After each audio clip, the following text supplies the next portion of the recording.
Hey guys, this is a Patreon Q&A. If you would like to be in next week's video, simply check out the link in the description and you can sign up there. I'm also going to be going into spoilers for all of the series that I'm going to be talking about. Delamante asks, do you think Mihawk will align himself with Shanks' crew now that the world government is after him and the soon-to-come final war? So that's a great question, Delamante, and I can see this actually angering just as many people as it would intrigue. And personally, it intrigues me, and I'll say that it's certainly a possibility.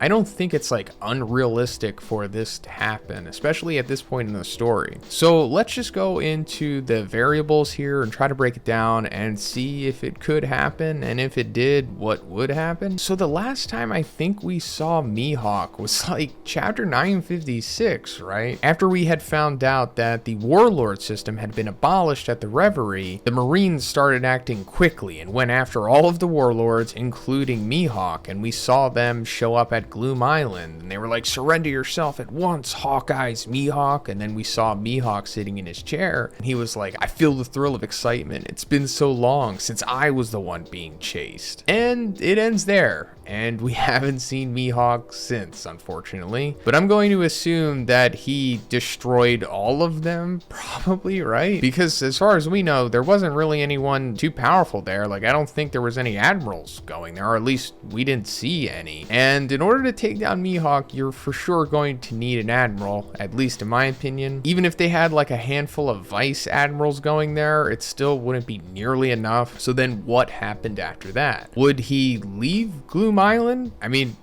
maybe, probably. And that brings me to my main overall question with Mihawk, and that's like, what are his motives exactly? Because his motives and just Mihawk as a character in general is like really ambiguous. Like, we don't really know too much about this character despite him being around for nearly the entire series. And I think that's why he's a nice little counterpart to Shanks, because he's a very similar character. So it makes sense that they're like friends or friendly rivals. Even their relationship in itself is ambiguous at this point. But since Shanks is like Mihawk's only real known ally that we know of at this point, besides him becoming a warlord with the world government, of course, and now that that's cut off, if Mihawk were to go someplace, would it be Shanks? I mean, it's kind of implied, at least I think so, that he might have Shanks's Weaver card, because in chapter 96, Mihawk like randomly finds Shanks. Like, we don't even know the name of this island. That just says a certain island, and Mihawk just shows up, and we see Shanks' crew like getting scared of him, and he's like, don't get excited, I'm not here because of you, where's your captain? And then he notices that Shanks is camping, and he's like, how careless. And then when he winds up coming across Shanks, this is like one of the rare instances where he's like in a bad mood, and he's like, Hawkeye, this is unexpected, I'm in a bad mood, you here to challenge me? Then Mihawk says,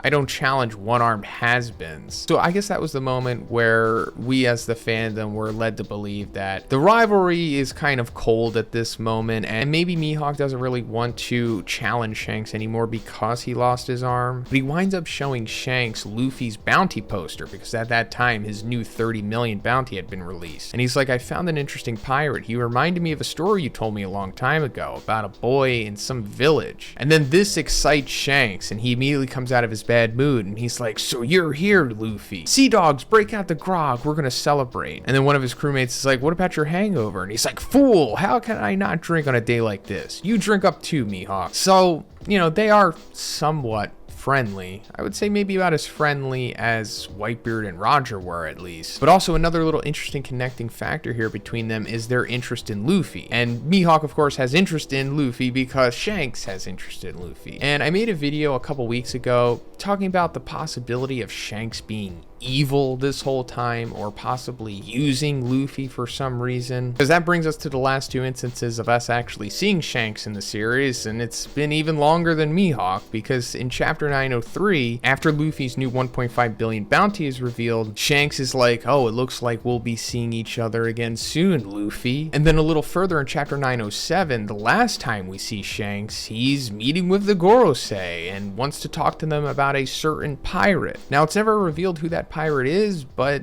it could be Luffy, considering that, you know, what he said in chapter 903. And him meeting with the Gorosei, and his relationship with Roger, and his age lining up with the God Valley incident incident leads me to believe, at least, that Shanks is like a celestial dragon. And also the fact that he like singled out the rubber fruit from the government back in the day. It's very possible that he knew that it was the model Nika fruit. And then once Luffy ate it, he was like, you know, I'll just let him do his thing until he becomes Joy Boy, possibly. So if Mihawk does wind up reuniting with Shanks, you know, after the fallout of the Warlord system, it's possible that Shanks like tells Mihawk what's going on with Luffy, and he's like, hey, you want to help me with this, or whatever his ultimate goal is here. And then them being together would be a nice little way for both Luffy and Zoro to have like their penultimate fights in the series, or one of his penultimate fights, if that makes sense, because his last fights are likely either going to be against Blackbeard or Emu. Then if Mihawk's there, of course, he can have his fated battle with Zoro, which I hope happens. I hope Mihawk doesn't die before that happens, or it's possible Mihawk and Shanks both die before that happens. Like Blackbeard kills Shanks and Shiryu kills Mihawk. Boxsteam asks, what's your quick view on the inherited Wills theme in One Piece, and who do you think would have a better chance at changing the Navy into an actual non-corrupt organization, Smoker or Kobe? So I think both of them could likely do that. I don't know if we're going to see them actually change the Navy itself. I do think that they're going to become admirals before the series is over, but I think if anyone is actually going to change it, after the Gorosei and Emu are taken out of power and all of that, instead of them inheriting Garp's will, it could just straight up be Garp who oversees the new Navy, if not Dragon, because that's also a possibility. Like Dragon winds up having a lateral move from being the head of the revolutionaries to just being the head of the New World government, because I don't think having a government is inherently a bad thing. Even in the One Piece world, there does need to be some kind of law and order. Otherwise, you would have what Blackbeard ultimately wants, with just total anarchy. Also, apparently, that's what Kaido wants too. So it's really up in the air at this point. But going back to your original question, I do think Smoker and Kobe are both fit for that role. Kobe, obviously way more kind-hearted than Smoker, but Smoker is still a pretty good guy too. ShadoStorm asks, do you think that the three bird disciples of Goketsu, Junior Centipede, and Senior Centipede would have special protection from Orochi eating them, since they have connections with two executives, in that of Elder Centipede and Goketsu? So I don't think so at all. I'm pretty sure all of the executives, you know, aside from Black S kind of, are aware that Orochi is above them. I mean, Goketsu knows for sure. So Orochi can eat pretty much whoever he wants, even like an executive. I mean, we saw him eat Awakened Cockroach, who was one of the strongest demons for sure, and everybody was kind of fine with that. So even if he did eat the centipedes, I don't think Elder Centipede or anyone else would have issues with that. Orochi was the top boss for sure. Even when Psychos like questioned if anybody wanted to go against Orochi after everything was over, they kind of silently agreed, if anything. MajinBoros asks, do you think that Blast is unknowingly also influenced by God, and maybe that's the reason why God knows him, because he knows Blast is trying to find all the cubes, and maybe is the reason why he's a part of the Saints, just so he can get closer to the cubes? No, I don't think so. I think he knows about Blast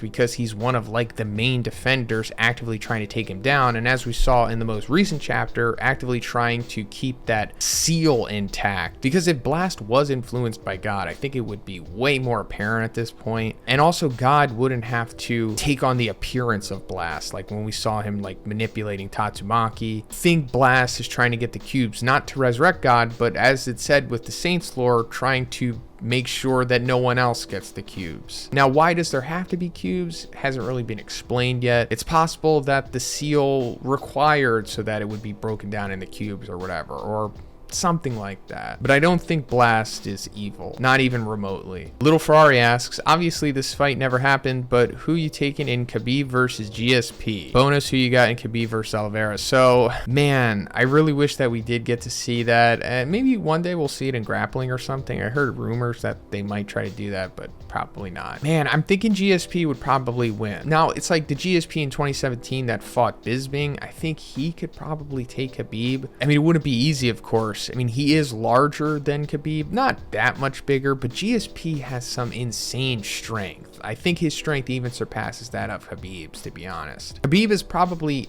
technically a better wrestler, but GSP is still one of the best MMA wrestlers ever, and I think his striking is better than Khabib's. So I'm just kind of inclined to think that GSP would have defeated him if they fought not too late. Like if it was like 2019 or 2020 or whatever, GSP I think would have been in his 40s or close to it at that point. So who's to say for sure, while Khabib was clearly in his prime. And as for Khabib versus Oliveira, that's also hard to say. I don't think Khabib has really faced anybody with jiu-jitsu and a guard as dangerous as Oliveira, while Oliveira hasn't really faced a wrestler as dangerous as Khabib. So it would probably be 50-50, like how we used to think like Tony versus Khabib would have went in like 2019 or whatever. That's pretty much it for the video today, guys. I want to thank all of my patrons for continuing to support me. Thank you so much, guys. And once again, if you would like to be in next week's video, simply check out the link in the description. You could sign up there. And also, if you like the video, guys, please give it a like and please subscribe if you haven't already. Have a great day, and I'll see you in the next one.